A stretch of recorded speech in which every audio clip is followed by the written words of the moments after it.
Hello and welcome to this Christian message coming to you from Free School Court Evangelical Church, Bridgend in South Wales. I am delighted that you have joined, and I hope that you're going to find what I'm going to say to be helpful and relevant to you in your life here in today's world, which is a very unusual world at the present time, isn't it? With many countries in lockdown on account of the COVID-19 virus. Here in Wales, of course, we are part of the United Kingdom, and we've been in lockdown for quite some time. One of the differences in giving a message online like this from giving it in a living context where people are present is that I can't see you, I can't see your reactions, I don't know if therefore you are struggling to understand some of the things that I'm saying, whereas you may have a puzzled expression which I could read if we were together in the same building. Also, of course, in a building, generally speaking, perhaps because of convention, because of a sense of politeness, people don't get up and walk out if they find a message boring. They tend to endure it. Well, no preacher, no speaker wants to bore people, and I hope I'm not going to bore you. Especially because, of course, not being in a building, if I bore you, you can just say, I've had enough of this, and switch off and move on somewhere else. So I hope that's not going to happen. If you've ever spent time with little children, as a parent, or grandparent, or as a teacher, or classroom assistant, or in any other capacity, you will know that little children love to ask a certain question, and the question is, why? Many times those are very good questions. They can be very profound questions that can really make it difficult for an adult to know the best way to reply. Sometimes, of course, the questions are foolish questions and not sensible. In this message, I want to ask a sensible why question, and I want to begin to answer that why question. And it's this. In the prayer which Jesus taught his disciples to pray, that's known as the Lord's Prayer, one of the things he told them to pray was, "Your will be done on earth as it is in heaven." So, I'm doing a series on the Lord's Prayer, and already I've spoken a number of times on this third request in the Lord's Prayer, where Jesus says that his disciples are to ask God, "Your will be done on earth as it is in heaven." Why did he tell them to make that request? Now, let me explain why that's a really important question, and not a foolish question. It's a really important question for a number of reasons. First of all, the answer to that question will help us to understand why the world is as it is, why the world is in the state that it's in. Many people look out upon the world and realize, well, things are not as they should be. There's often a lot of disharmony between nations, disharmony between people, sometimes at work, sometimes within the family, people not getting on. People can have a restlessness, they're never really satisfied, a discontentment, and people can be quite unhappy for a large period in their life. Now the question is why? Why is the world as it is? Now the answer to my why question this morning will help to explain why the world is as it is. Then secondly, the answer to this question brings us to the heart of what the Christian good news is all about. Why Jesus Christ came into the world, and it explains why he did what he did in coming into the world, what his mission was, if you like. Businesses these days have mission statements, don't they? Well, Jesus Christ, if you like, had a mission statement. He had a mission plan. What was that? The answer to this question, why did he tell us to pray this request, takes us to the heart of that. So it may be that you are curious about the Christian message, and that's why you're listening now to this YouTube message. It may be that you're confused and you're not sure what is the truth, and you want answers. You may be a Christian, and yet when it comes to explaining the Christian message to your friends, family, colleagues, you struggle, you fumble along, and you're not really able to articulate what that message is all about. Now I want to say that the answer to the question, why did Jesus give this request to his disciples, will help you to be able to articulate the Christian message meaningfully and relevantly to people in today's world. So for those three reasons, this is not a foolish question. This is a really big, important why question.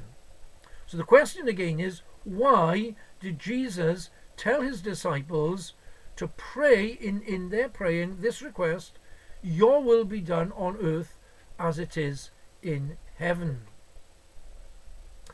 And the answer really comes in two parts, or two aspects to the answer. I'm going to give one part in this message and the second part in the next message that I'm going to put online.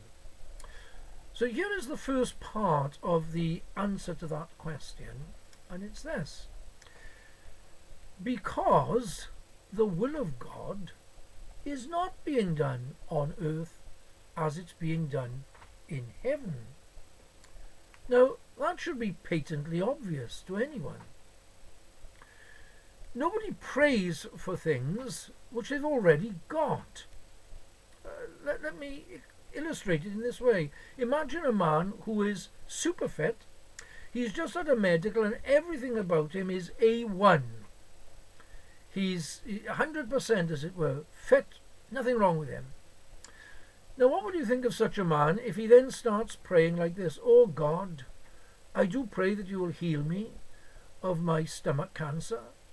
Oh God, I do pray that you will heal me of my heart disease. Oh God, I do pray that I will recover from my broken leg. You'd say this is idiotic. The man hasn't got stomach cancer. The man doesn't have heart disease.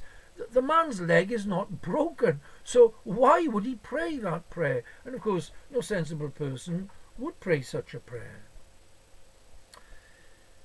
That being so, when Jesus said to his disciples, you pray to God your heavenly Father, your will be done on earth as it is in heaven, in effect he was saying, God's will is not being done on earth as it's being done in heaven.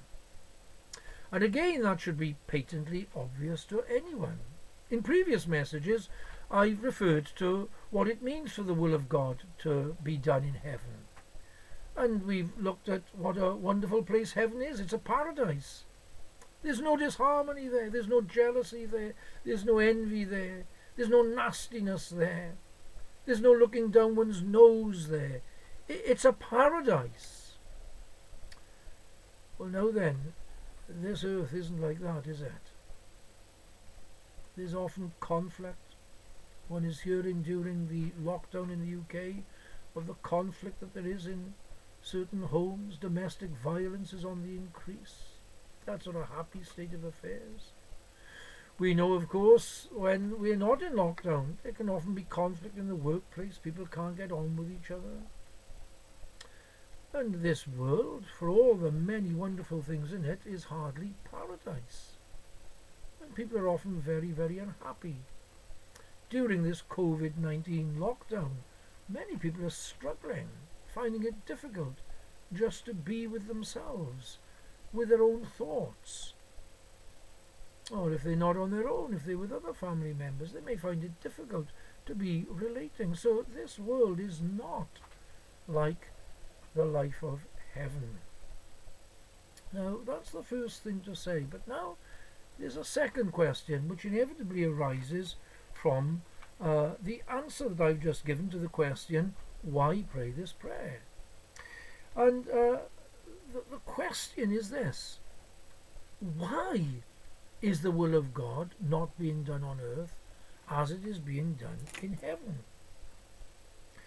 Because surely everybody wants a kind of paradise, who enjoys conflict, who enjoys nastiness, well, people may enjoy being nasty, who enjoys being on the receiving end of it. who enjoys being unhappy. You would think, wouldn't you, that if doing the will of God is going to lead to a kind of paradise on earth, well, everyone would be queuing up to do that.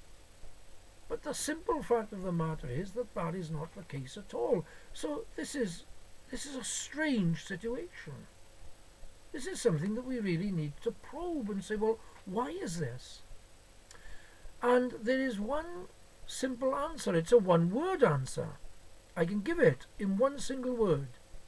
Sin. Oh, if I elaborate upon that, it's the power of sin in the human heart. The power of sin in the human heart. Now, you may want to switch off at this point. Please don't. Just bear with me for a few moments. I want to reason this out with you. I don't want to be a preacher who just hurls things out as if I'm standing 6 feet above contradiction. If you don't like it, just go away. No, I want to engage with you. I want to persuade you, if you're not already persuaded, of the truth of what I'm saying. That the real problem is the power of sin in the human heart. And I'm pleading with you, really, not to switch off, because I'm aware that people may want to do that. Let me explain why. Back in the 1990s, I was on holiday with my family in Spain. And one day we were on a beach and we were relaxing there, and my wife and I fell into conversation with a Spanish lady. She was a most interesting lady. She worked in a university, and we had a very interesting conversation, and the conversation turned eventually to the message of the Christian faith.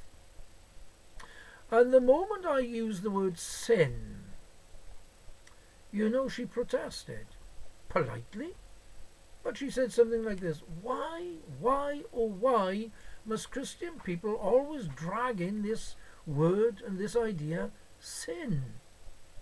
Don't you know, she said, we're living in the 20th century. This was the 1990s. You know, this idea of sin, you want to take us back to the medieval period, to the Middle Ages. We've moved on. It's such a gloomy, depressing thing. Look, she said, it's a lovely beach, it's a lovely sea, people are enjoying themselves. Why go and spoil it all with this mention of sin? And I'm sure many people think like that. Who wants to be made to feel miserable? Who wants to be cast down with gloom with talk of sin? Of course, there are other people who react differently. They don't protest so much as that lady did. Rather, they snicker. They laugh at it. They laugh it off. What a foolish, stupid idea. They don't protest. They don't say this is gloomy. They just dismiss it. Let's get on with life, and let's not mess around with this ridiculous idea of sin.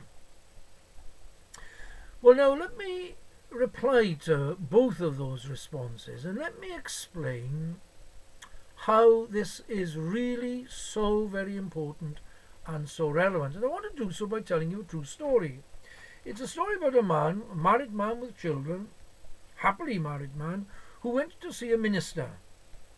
And this was his story. He said to the minister, do you know, I have a wonderful wife, and I love her. I think a lot of her. And I've got wonderful children. I love my children. But you know, I've become infatuated with another woman. And I really mean infatuated. I just can't get her out of my mind. I think about her. She fills every spare waking thought I have when I'm on my own. And you know, I'm going to leave my wife and my children to live with this woman. I know it's going to break my wife's heart. I know it's going to break my children's heart. I know it's going to destroy their lives. And I'm under no illusion it may well destroy my life. But I'm going to do it all the same. That is the power of sin in the human heart. The man realized what he was doing was mad, irrational, destructive,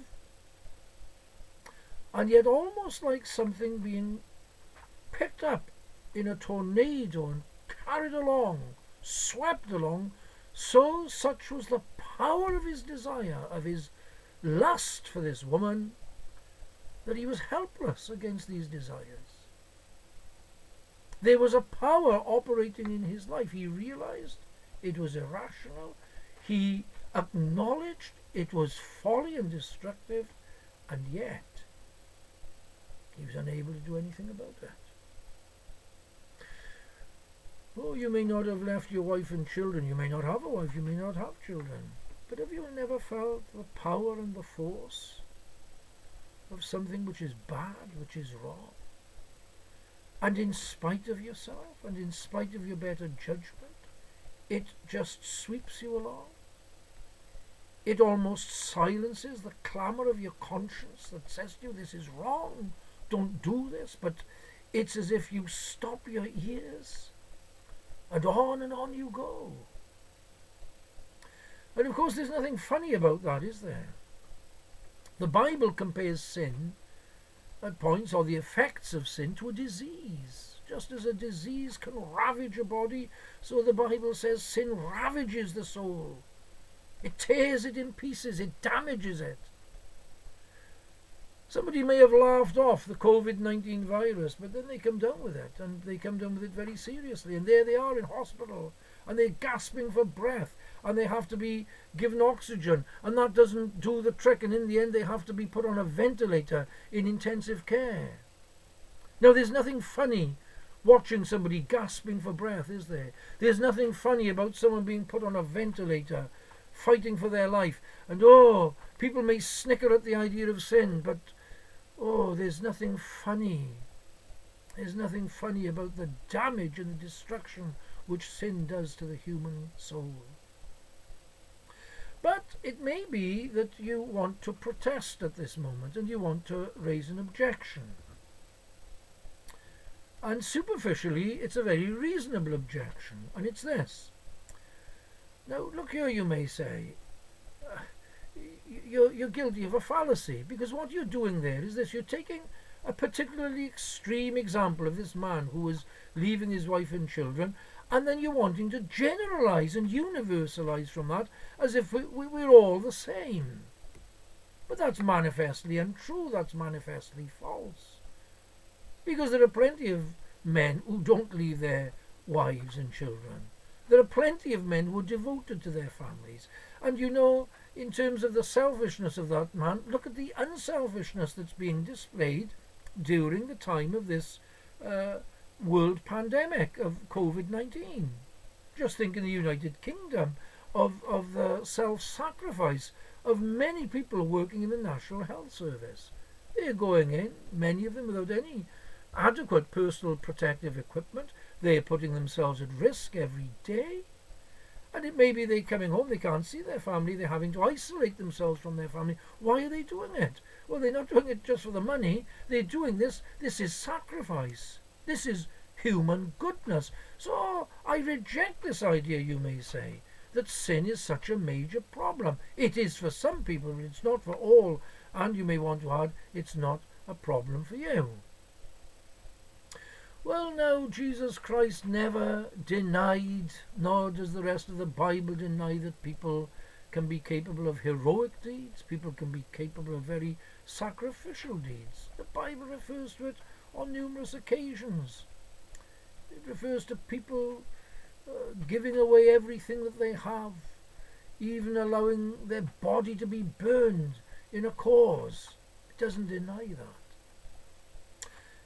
Let me explain what the Bible says, and then I want to illustrate it to try to make the point that in spite of the fact that there are good husbands and fathers, good self-sacrificial people, nevertheless we still all have the problem of the power of sin in our lives. We've got to realize that if we're going to understand why the world is as it is. We've got to understand that if we are going to get to the heart of the Christian message. And we've got to understand that if we are to know the real blessings which Jesus Christ can give to us. Now, Jesus put it like this one day. He was speaking to a group of people. In fact, it was during the course of the very same message in which he gave the Lord's Prayer. A little bit later he said this to them: "If you, being evil, know how to give good gifts to your children," and then he went on and he drew a lesson. But I just want to stay with those words: "If you, being evil, know how to give good gifts to your children." And Jesus had been speaking a little bit earlier of how a father, if his child asks for a fish, he doesn't mock the child and put a scorpion or a snake in its hand. Or if the child asks for an egg to eat, he doesn't, again, mock the child by giving it a stone. No, he says, look, you know how it is to care for your children. You want the best for your children. But you're still evil, he said. In other words, being able to do certain good deeds doesn't cancel out the fact that there's something wrong with us. Now let me illustrate this. I referred to a holiday that we took as a family in Spain. Let me tell you about another visit we made, just my wife and myself with some friends, to the city of Naples in southern Italy. And one day we all walked up Mount Vesuvius. And there at the top we had a picnic, and it was very, very enjoyable. But only a few days earlier we had visited the city of Pompeii.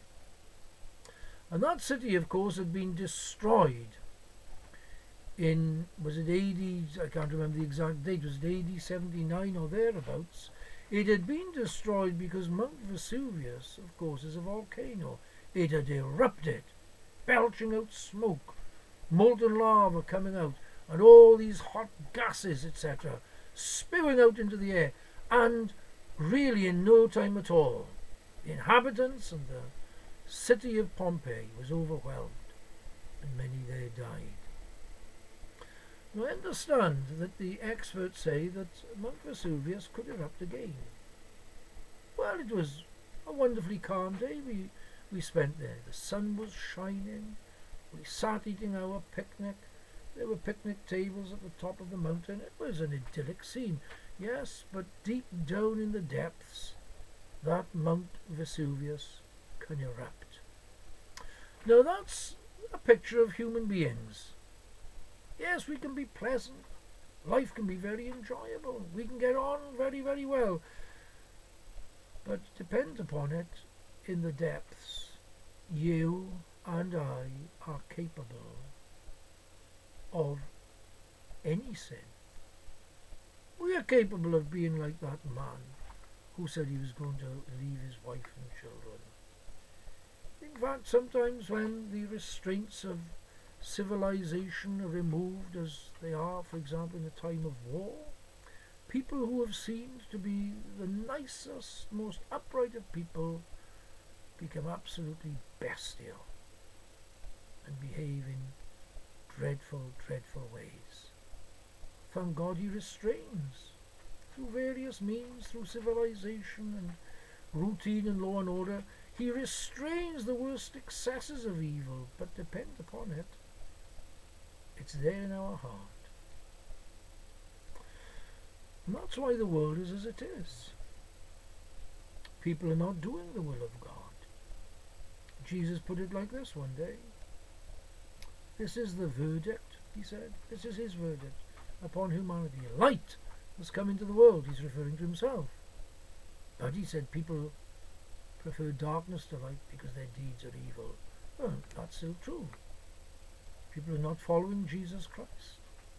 People set up themselves as their own standard. They're not interested in Jesus Christ. Why? Because our deeds are evil.